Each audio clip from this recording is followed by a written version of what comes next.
Hola, buenas tardes. Mi nombre es Anet Melissa Rodríguez. Estudio la carrera de Psicología en la Universidad de Xochicalco, en donde curso el sexto cuatrimestre de la carrera.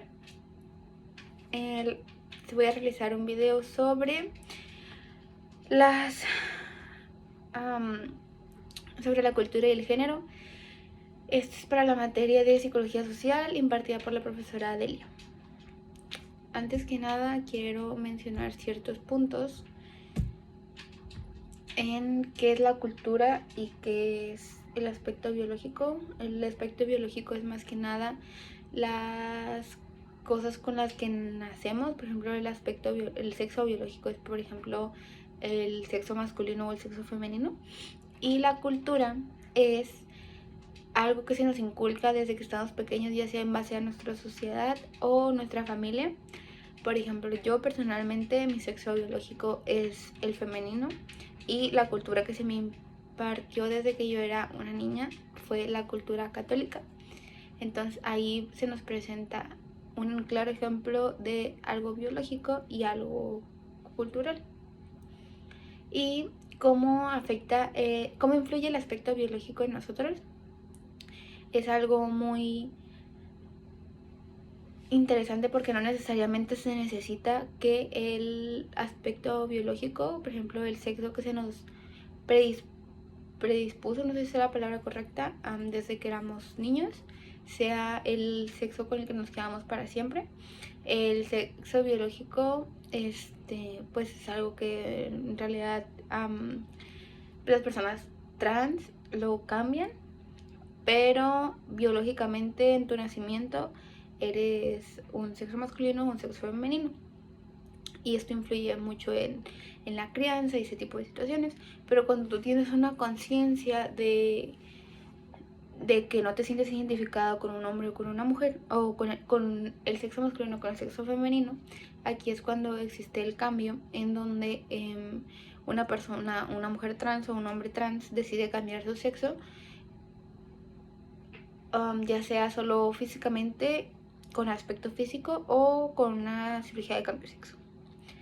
¿Y cómo influye la cultura en nosotros? La cultura influye de una forma muy importante, debido a que es la forma en la que nos crían muchas veces. Entonces, en este aspecto nos logramos identificar, por ejemplo, en la cultura, ya sea la religión o alguna cultura como de algún pueblo o algo parecido. Entonces influye mucho en cómo nos relacionamos con las personas, cómo las personas se relacionan con nosotros. Por ejemplo, las personas de la cultura Amish son unas personas que están totalmente como fuera de lo que es común para nosotros. Entonces, esas personas, en especial las mujeres, se vuelven unas personas muy alejadas de todo estas cosas nuevas como la tecnología y todo ese tipo de situaciones.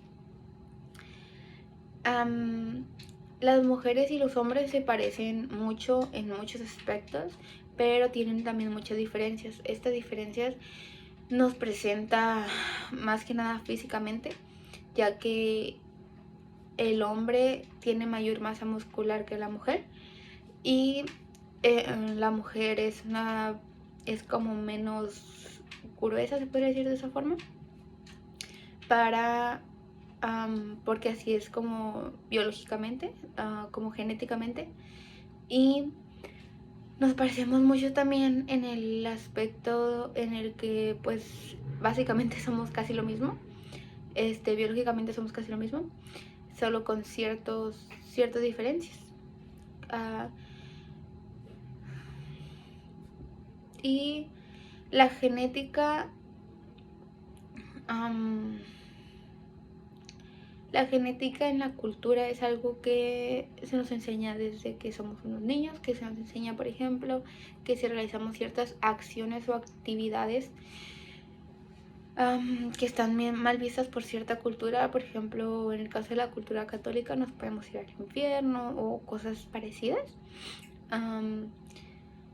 Y, por ejemplo, hablando en preferencias sexuales, diversidad de género, todo ese tipo de cosas, se les ha enseñado a las personas que cuando a un hombre no le gusta una mujer, o cuando a una mujer no le gusta un hombre, eso se vuelve algo malo, y culturalmente está mal, es erróneo. Y esto nos hace a que las personas crezcan con muchos prejuicios, crezcan con muchas dificultades en su desarrollo, tanto cultural como social, y se nos predispone que lo biológico es como lo que debemos de seguir siempre, cuando no necesariamente tiene que ser así, porque existen muchas diversidades de género, culturas, etc. Entonces, aquí es donde cada persona debería de, a pesar de su cultura o la sociedad, debería de identificarse como ellos son en realidad, y que no solo nos dejemos guiar por la biología. Gracias.